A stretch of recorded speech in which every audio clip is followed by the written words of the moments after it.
Alhamdulillah,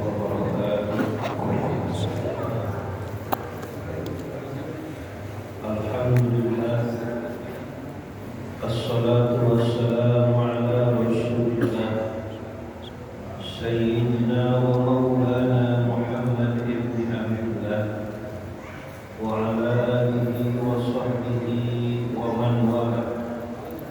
Ashhadu an la ilaha illallah wahdahu la syarika lah wa ashhadu anna sayyidana wa maulana Muhammadan abduhu wa rasuluhu la nabiyya ba'dah.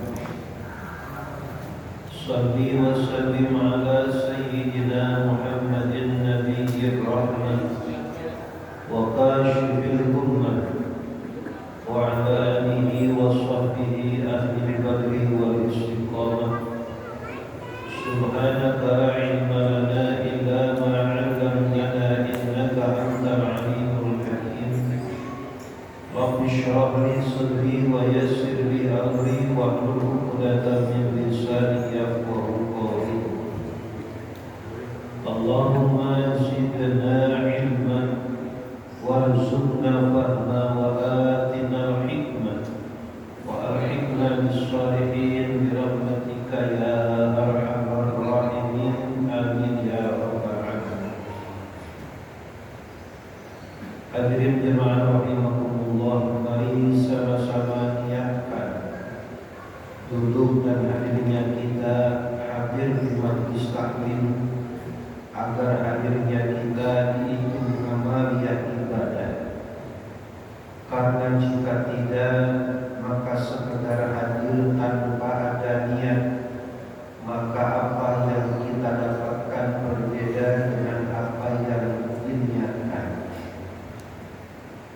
Pentingnya niat ini adalah ilmu yang paling mendasar dan sangat penting, karena niat ini akan menjadikan arah ketentuan akhir daripada status apapun yang dilakukan oleh kita.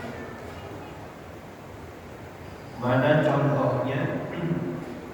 Sholat sunat qobliyah subuh 2 rakaat.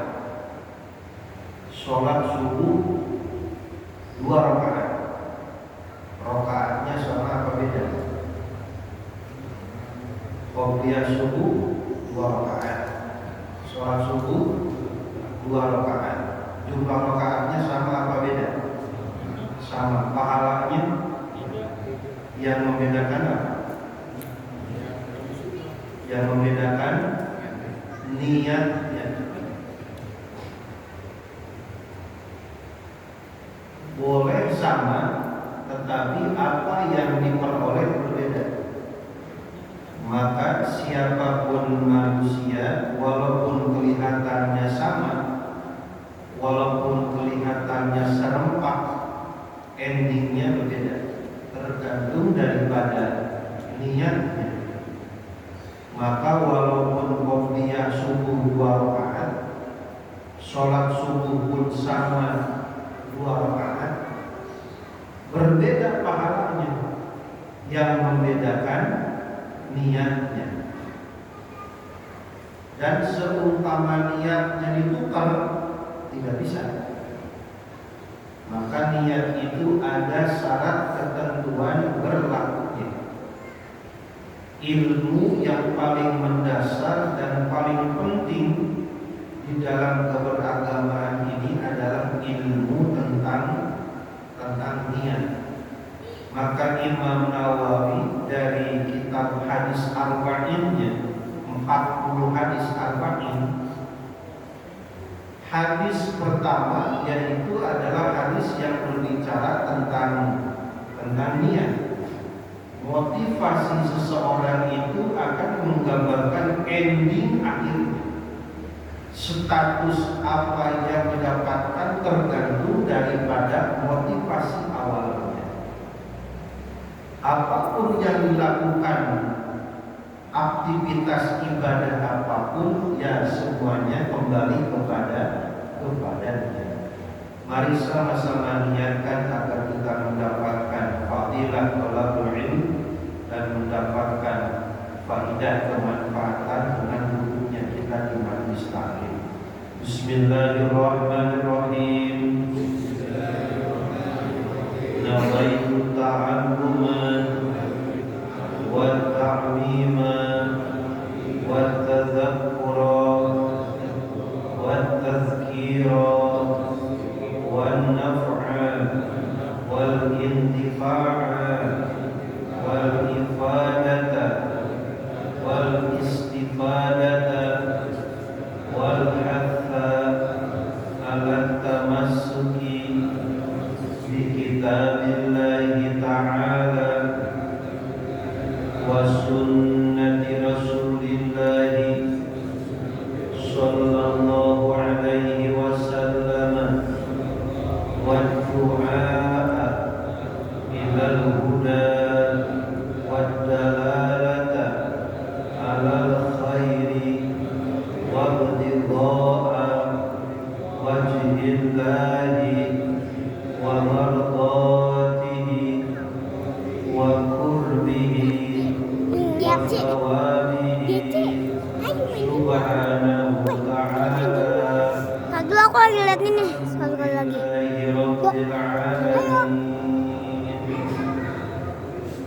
Bismillah, alhamdulillah, wassalatu wassalamu ala rasulillah, amma ba'd. Qala al-musannif rahimahullah wa adama naf'a alayhi fid din wal dunya wal akhirah as-sunanul 'ammatu bis-shalah. Amaliyah umum yang berkaitan dengan sholat. Bila mana pertemuan sebelumnya kita mempelajari tentang hal-hal perihal dengan teknis dan praktisi sholat itu sendiri. Selanjutnya pengarang daripada kitab ini menyodorkan amaliyah general yang bersifat umum yang berkaitan dengan sholat, baik sebelum, sedang maupun setelah sholat. Di antara amaliyah yang berkaitan dengan sholat, selain daripada sholat itu sendiri, al-muhafadhatu 'ala rawatib, menjaga amaliyah sholat sunat rawatib. Apa itu sholat sunat rawatib, Pak Ustaz? Sholat sunat yang paku, menggandeng, mengiringi, membersamai sholat wajib. Di mana ada sholat wajib, di sana ada sholat yang menemani baik setelah maupun sesudahnya. Oleh karena amaliyah sholat ini senantiasa membersamai sholat wajib, maka disebut dengan sholat rawatib.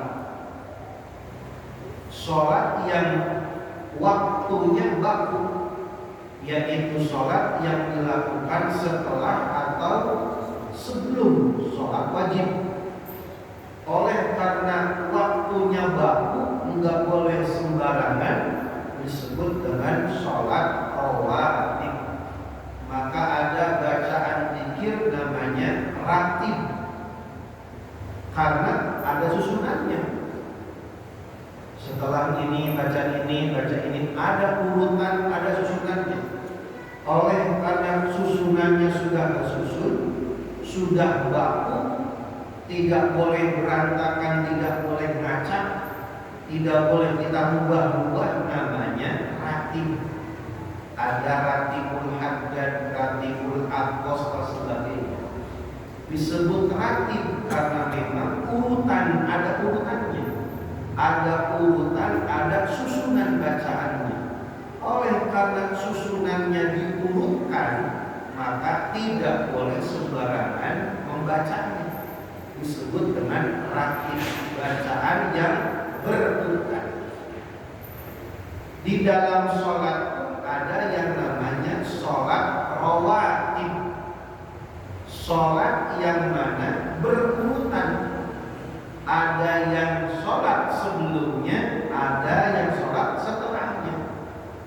Yang sebelumnya jangan dilaksanakan setelah. Yang setelahnya jangan ditarik ke depan. Maka disebut dengan sholat sunat qobliyah dan ba'diyah. Yang ba'diyah jangan dilaksanakan di qobliyah. Yang qobliyah jangan di ba'diyah. Yang di depan simpan di depan. Yang di belakang simpan di belakang. Oleh karena ada urutan dan ada waktunya, disebut dengan sholat sunat rawatib. Kalau sholat fardu seperti halnya roksul mal, itu ibarat modal dalam usaha. Maka bila mana modal harus ada nyari sampingannya supaya ada tambahan. Apa tambahannya? Yaitu qobliyah dan ba'diyah. Amaliyah sholat sunat qobliyah ba'diyah ini ada yang bersifat hukumnya muakkad, ada yang ghair muakkad.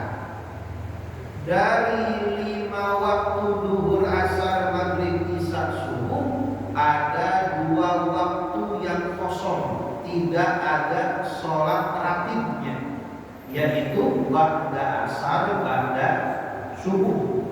Nah, di lebah itu jangan terlalu kesolehan. Saking solehnya setelah asar sholat lagi, ditepuk sama buat apa? Mohon sholat apa ya? Sholat ba'diyah asar. Nah, nggak ada ba'diyah asar. Ba'diyah asar tidak ada. Ba'diyah subuh tidak ada. Selainnya ada yang namanya sholat rawatib. Hukumnya ada yang muakkad, ada yang ghair muakkad. Bedanya apa muakkad dan ghair muakkad? Amaliyah muakkad itu adalah amaliyah sunnah hukumnya, akan tetapi Rasul hampir-hampir tidak meninggalkan. Padahal amaliyahnya sunnah, tetapi Rasul tidak hampir-hampir tidak meninggalkan, seakan-akan hukumnya wajib. Oleh karena amaliyah ini senantiasa diamalkan, dipraktekkan oleh Rasul, disebut dengan sunnah muakkad atau sunnah muakkad. Bila mana amaliyahnya kadang Rasul melaksanakan, kadang-kadang tidak, disebut ghair muakkad. Maka dalam hal ini wal muradu biha, yang dimaksud dengan sholat rawatib adalah sunanus sholawatil khamsil qabliyatil wal ba'diyah, adalah sholat sunat qabliyah dan ba'diyah, yang mana hukumnya ada yang muakkad, ada yang ghair muakkad. Wa jumlatuha, dan adapun jumlah keseluruhannya, qobliyah, ba'diyah, duhur, asar, maghrib, isya, subuh, semuanya adalah sinta wa ishruna rak'atan, 22 rakaat. Duhur, asar, maghrib, isya, subuh, qobliyah, ba'diyah seluruhnya 22 rakaat. Nah, kira-kira kita berapa rakaat? Qobliyah, ba'diyah, atau pas nungguin iqomah aja dulu baru ke masjid. Dari 22 rakaat ini wal muakkad, dan ada pun sholat sunat yang muakkad yang Rasul senantiasa mengamalkannya, isyru rakaatin, 10 rakaat. Jadi 20 rakaat qobliyah ba'diyah seluruhnya. Dari 22 itu ada 10 rakaat yang hukumnya muakkad, alias Rasul hampir-hampir tidak meninggalkan, hampir selalu mengamalkan. Mana Pak Ustaz 10 rakaat yang Rasul pasti mengamalkannya? Rakaatani qabla subhi 1, 2 rakaat qabla subuh 1, wa rakaatani qabla dhuhri 2 rakaat qabla dhuhur 4, wa rakaatani ba'dahu 2 rakaat ba'da dhuhur. Berapa tuh? 6. Qabla subuh 2, qabla dhuhur 2, ba'da dhuhur 2. 6. Wa rakaatani ba'dal maghrib 2 rakaat ba'da maghrib. Ada yang lewat? Ada yang lewat? Qabla asar, qabla maghrib. Wa rakaatani ba'dal isya dan 2 rakaat ba'da isya. Coba ulangi. Ini yang muakkad. Artinya Rasul itu hampir-hampir tidak pernah meninggalkan. Disebut sholat muakkad. 2 rakaat qabla subuh, 2 rakaat qabla duhur, 2 rakaat ba'da duhur, 2 rakaat ba'da maghrib, 2 rakaat ba'da isya. Yang disebut berapa? 3. Qabla asar, qabla maghrib, qabla isya.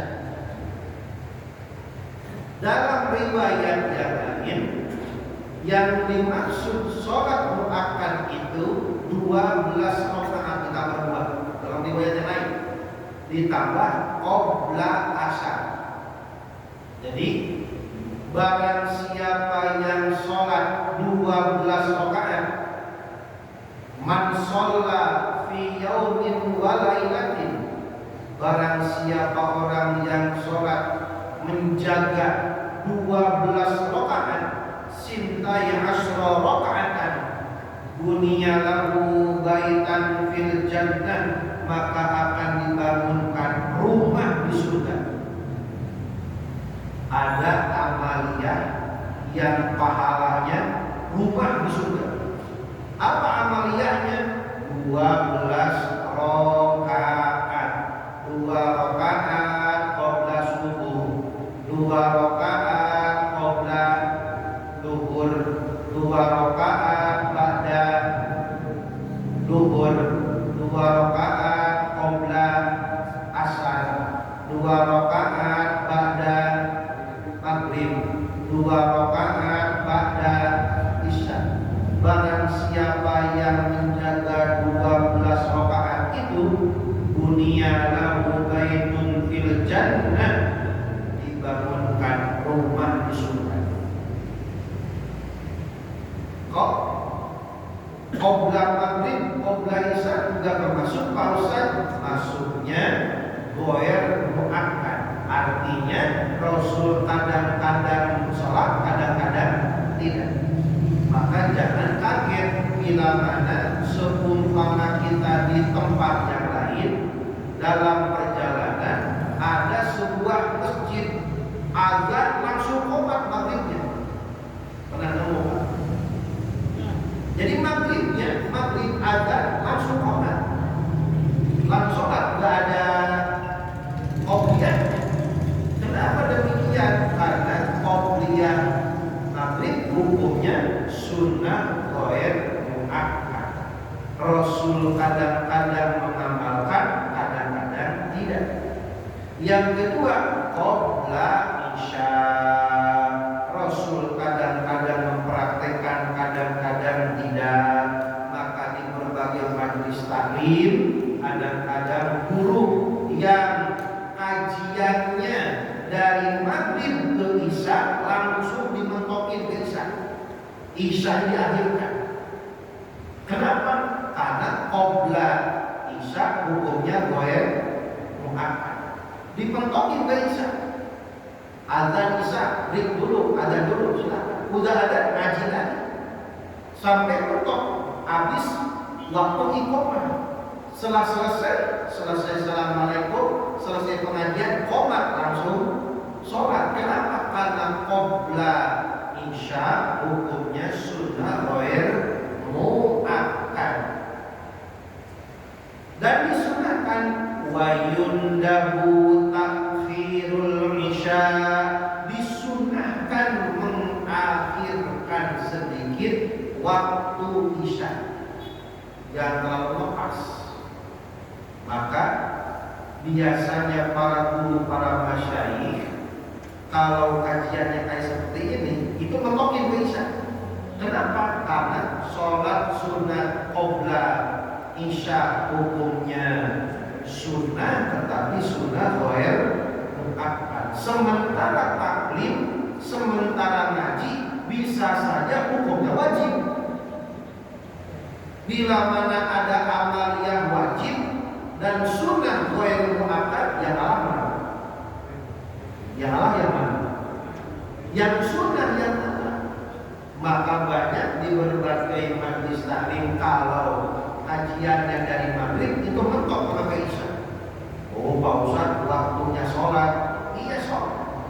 Tapi sholat tidak akan bisa sholat kalau tidak tahu tentang ilmu sholat.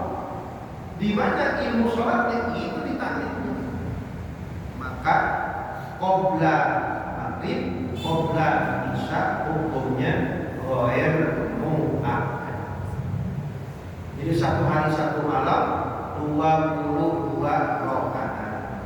12 rakaat yang hukumnya sunnah muakkad, 10 rakaat sunnah ghair muakkad. Mana saja qabla subuh 4 rakaat boleh Pak Ustaz? Boleh.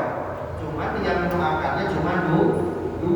Daripada ngantuk, daripada merem, mendingan tambah sholat telat 2 rakaat. Jadi 4 rakaat qabliyah subuhnya. Ba'da maghrib tambahin boleh. Qabla duhur tambahin boleh. Ba'da duhur tambahin boleh. Ba'da isya tambahin boleh. Tapi tambahannya hukumnya ghair muakkad.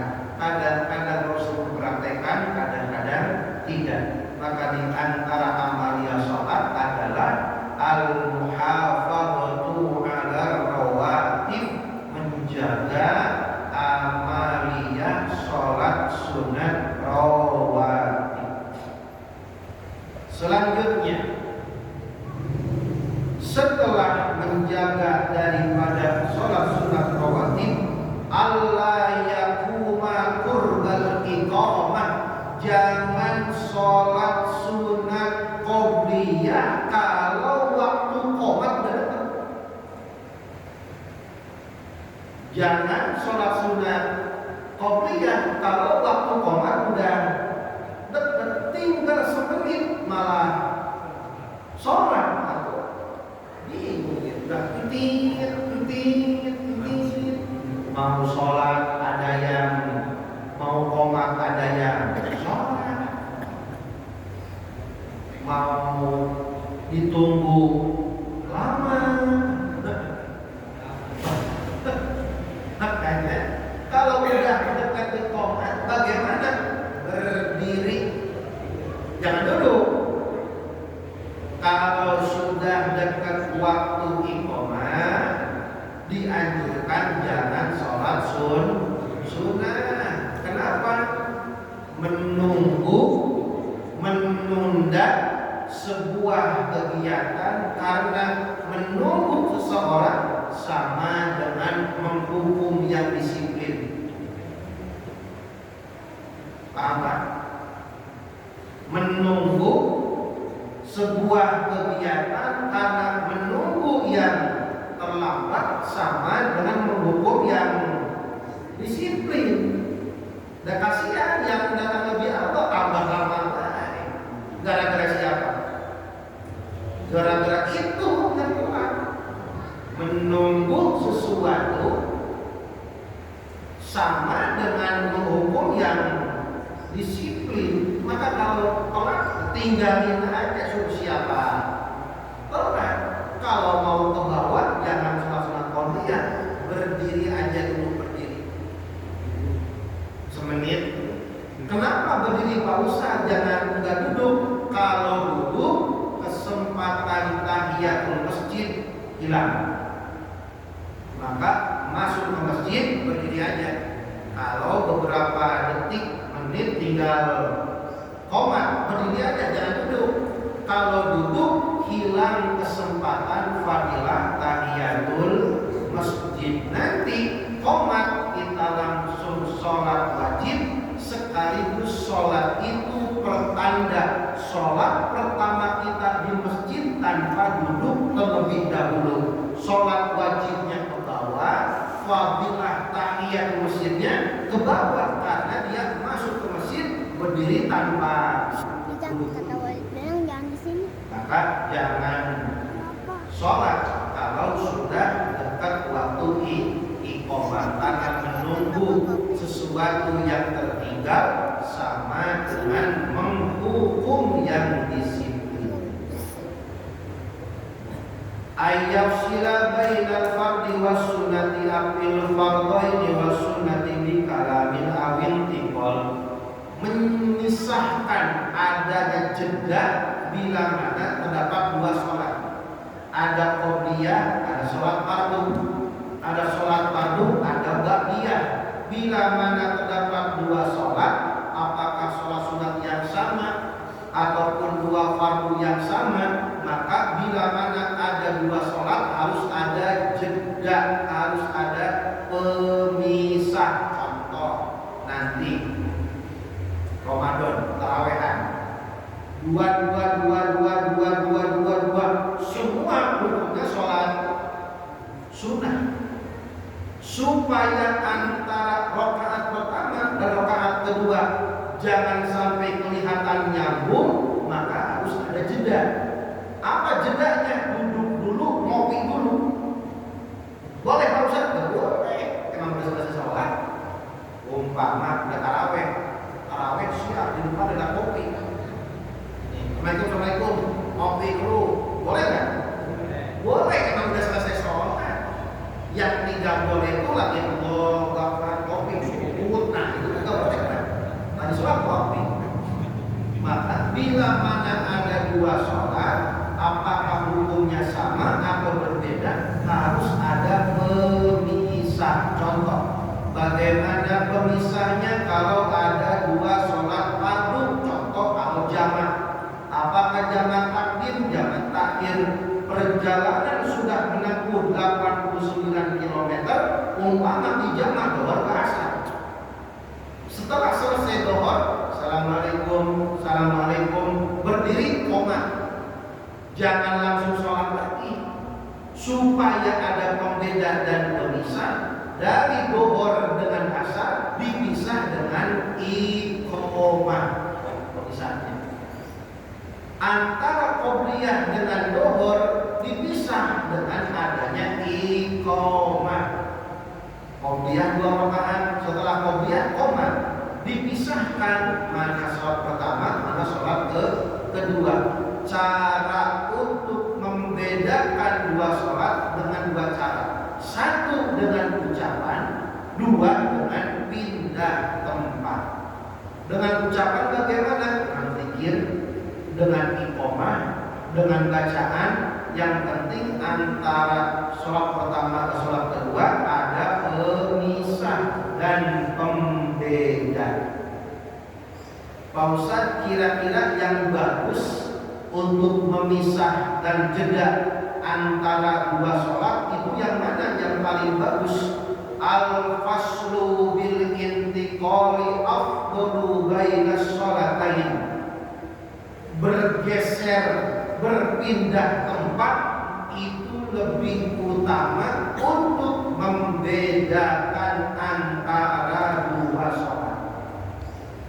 Bagaimana caranya? Qobliyah maghrib 9:10, 1, 2, 3. Qobliyah maghrib sholat ketiga. Nanti sholatnya ke depan. Kenapa demikian? Disunnahkan berpindah-pindah tempat ketika sholat. Supaya apa? Para ulama menelisik hadis Rasul, yang mana hadis ini munasabah bersambung dengan firman Allah dalam surah Al-Zalzalah. Yauma idzin tuhadditsu akhbaraha. Nanti hari kiamat bumi ini, tanah ini akan bercerita, bersaksi, menceritakan rekam jejak historisnya di tanah itu terjadi apa saja. Maka setiap tempat di masjid, di musola yang dipakai sholat oleh siapapun, nanti tempat itu akan bersaksi di hari kiamat. Supaya banyak saksinya, sholatnya pindah tempatnya. Qobliyah situ, nanti sholatnya ke depan, ba'diyahnya foto. Supaya apa? Memperbanyak spot. Nanti tempat-tempat itu akan bersaksi kepada siapapun yang menggunakan tempat itu buat sholat. Maka al-faslu, jeda dengan cara berpindah tempat, itu lebih baik dengan cara berbicara. Karena dengan berpindah tempat memperbanyak syahidah wa syuhada, memperbanyak saksi persaksian. Nanti tempat itu akan berbicara. Yauma idzin tuhadditsu akhbaraha. Bumi ini akan bersaksi, bercerita, walaupun kilometer 50 ada bakal ngomong apa di akhirat. Apa yang terjadi di sana? Walaupun sekarang merata, nggak ada CCTV hilang, tetap baik nanti bakal ngomong. Yauma idzin tuhadditsu akhbaraha. Bila mana manusia tidak bisa bersaksi di muka, yang akan bersaksi di hadapan Allah adalah buminya Allah Subhanahu wa taala. Selain al-yauma nakhtimu ala afwahihim wa tukallimuna aydihim wa tashhadu arjuluhum bima kanu yaksibun. Itu CCTV-nya Allah itu bakal pada ngomong nanti. Mata, kaki, tangan bakal berbicara. Kurang tempat yang diinjak oleh seorang, maksiat di mana bakal ada saksinya, ibadah di mana akan ada saksinya. Maka sunnah al-intiqal, berpindah tempat di masjid untuk memperbanyak saksi, spot untuk kebaikan.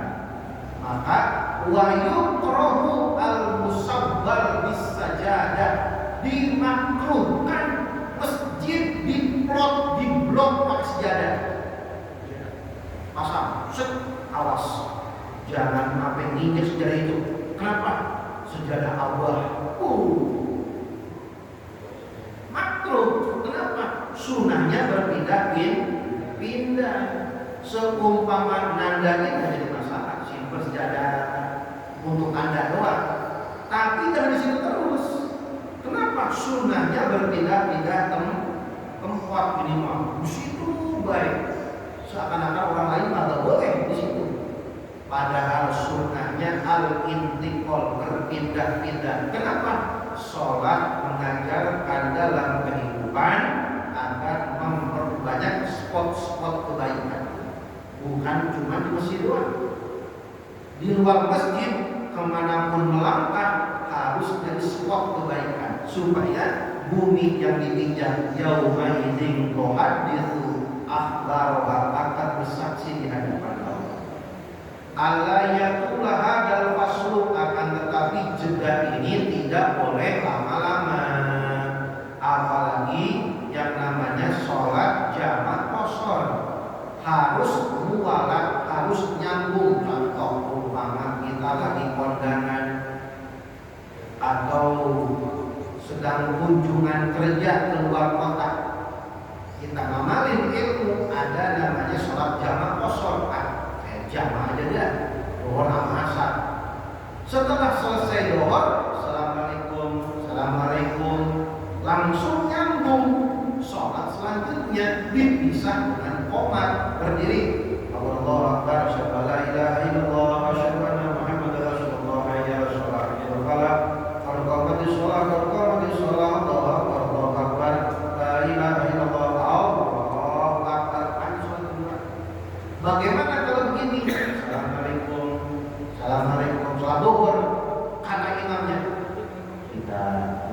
dulu sebelah kanan. Ngopi dulu kagak boleh. Kalau sholat jamaah harus nyambung, tidak boleh ada jeda terlalu panjang. Ayyafsila baina subhi wa sunanihi bil irtija. Amaliyah Rasul yang hampir-hampir punah.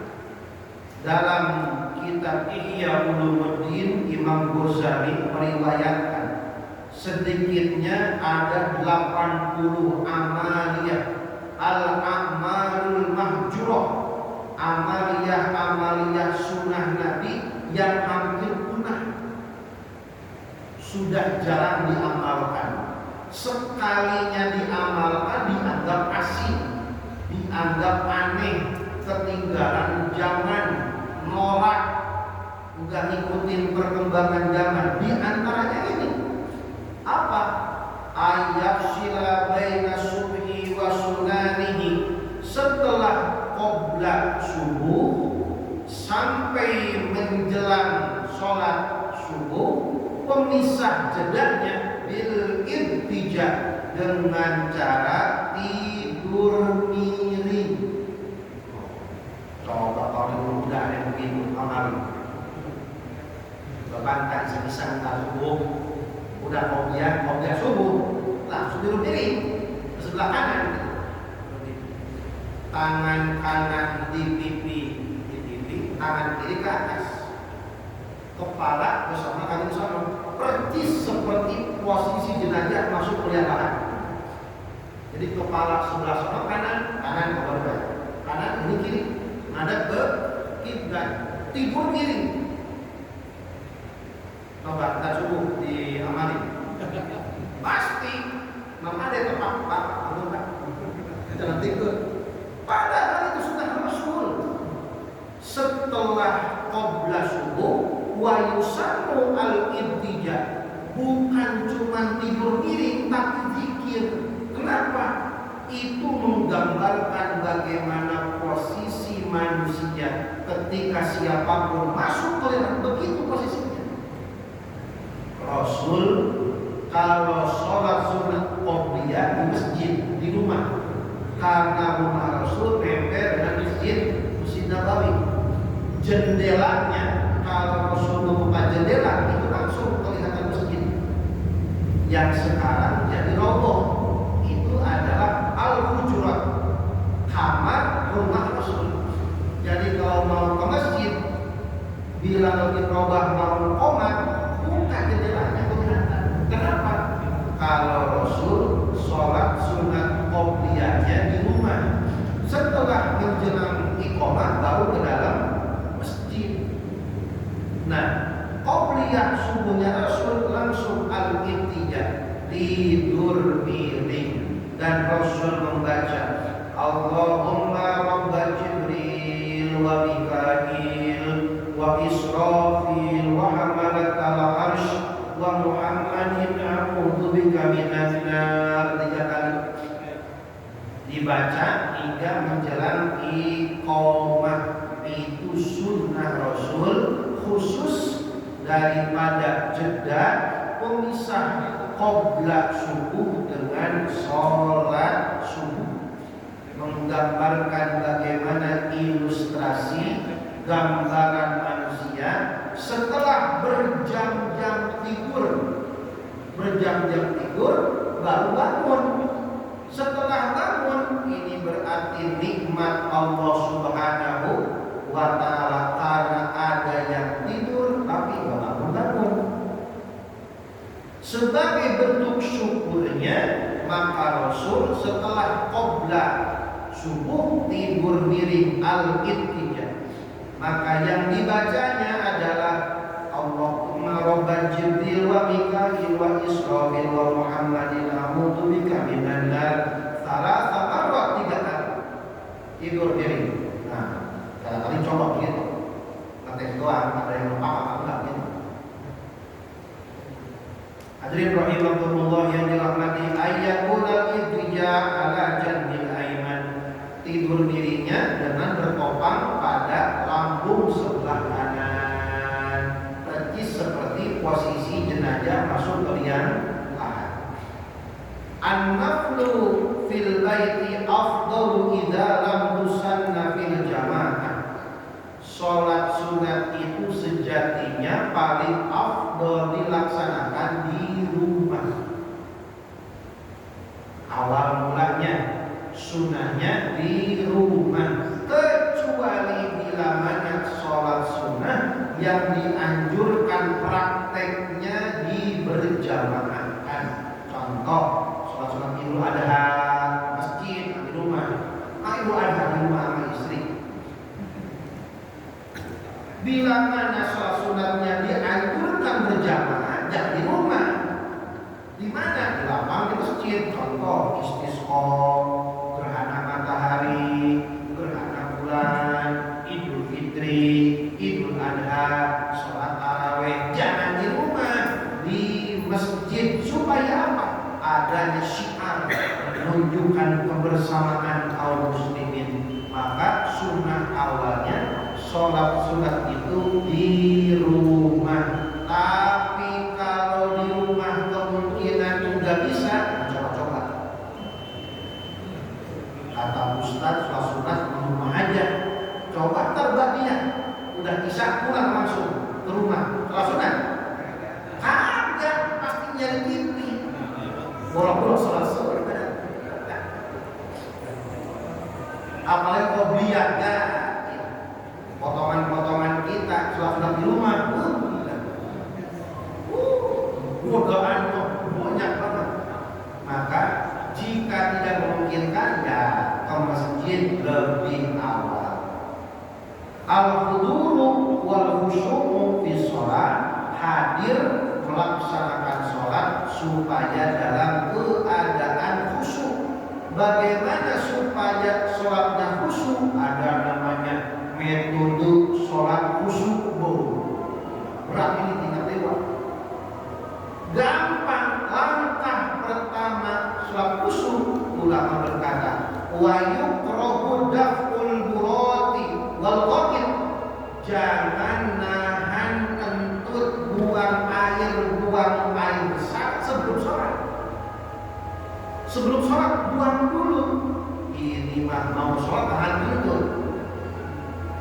Udah muka merah, nahan kentut, pas nemu imam bacaannya panjang. Tadi bilang juga, tadi ke WC dulu, buang dulu. Bener kata kita, paling 20 anak kuliah, suratnya dibaca Yasin innal. Maka makruh kalau mau sholat nahan buang hajat supaya plong khusyuk ketika hendak sholat. Buang hajat dulu, yang anginnya rembes buang dulu, yang sudah nampung kencing buang dulu, mau hajat dulu, supaya ketika sholat al-khudu wal khusyuk dalam keadaan maksimal, tidak ada kendala apapun. Langkah pertama adalah al-firaqul qalbi, bagaimana pikiran tenang, tidak ada membawa beban ketika sholat. Mudah-mudahan Allah Subhanahu wa taala memberikan keistiqomahan dan taufik kepada kita semua. Kita ini hamba sama-sama alhamdulillah ya rabbil alamin. Assalamualaikum warahmatullahi wabarakatuh. Waalaikumsalam warahmatullahi wabarakatuh.